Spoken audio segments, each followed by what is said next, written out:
Apa itu HAM? HAM adalah sebuah konsep hukum dan normatif yang menyatakan bahwa manusia memiliki hak yang melekat pada dirinya karena ia adalah seorang manusia. Ciri-ciri HAM. Yang pertama yakni ada hakiki, artinya hak asasi manusia adalah hak asasi semua umat manusia yang sudah ada sejak lahir. Yang kedua ada universal, artinya hak asasi manusia berlaku untuk semua orang tanpa memandang status, suku bangsa, gender, atau perbedaan lainnya. Yang ketiga tidak dapat dicabut, artinya hak asasi manusia tidak dapat dicabut atau diserahkan kepada pihak lain. Yang keempat, tidak dapat dibagi, artinya semua orang berhak mendapatkan semua hak, apakah hak sipil dan politik, atau hak ekonomi, sosial, dan budaya.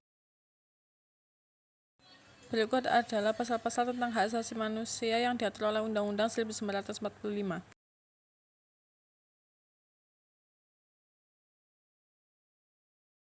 Pelanggaran hak asasi manusia, atau yang biasa disebut HAM, adalah perbuatan seorang atau sekelompok orang yang baik disengaja atau kelalaian yang secara hukum mengurangi, membatasi, dan menghalangi seseorang yang telah dilindungi Undang-Undang 1945. Apa itu hak asasi manusia? Hak asasi manusia adalah hak-hak yang diberikan secara inheren kepada semua individu, tanpa memandang jenis kelamin, ras, agama, orientasi seksual, atau kebangsaan. Hak-hak ini diperlukan agar individu dapat hidup dengan martabat dan kebebasan yang sama.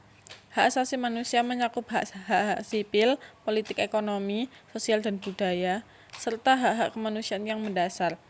Contoh hak asasi manusia meliputi hak-hak untuk hidup, kebebasan berpendapat dan berekspresi, hak untuk bekerja dan memperoleh pendidikan, hak untuk mendapatkan perawatan kesehatan, hak untuk tidak disiksa atau diperlakukan dengan tidak manusiawi, hak untuk memilih dan dipilih, dan hak untuk memeluk agama atau kepercayaan apapun. Hak asasi manusia diakui secara internasional oleh Deklarasi Universal Hak Asasi Manusia yang diterbitkan oleh Perserikatan Bangsa-Bangsa pada 1948. Deklarasi ini telah menjadi landasan bagi banyak perjanjian hak asasi manusia internasional dan Konstitusi Indonesia. Peristiwa pelanggaran HAM berat yang terjadi di masa lalu. Dengan pikiran yang jernih dan hati yang tulus, saya sebagai Kepala Negara Republik Indonesia mengakui bahwa pelanggaran hak asasi manusia yang berat memang terjadi di berbagai peristiwa.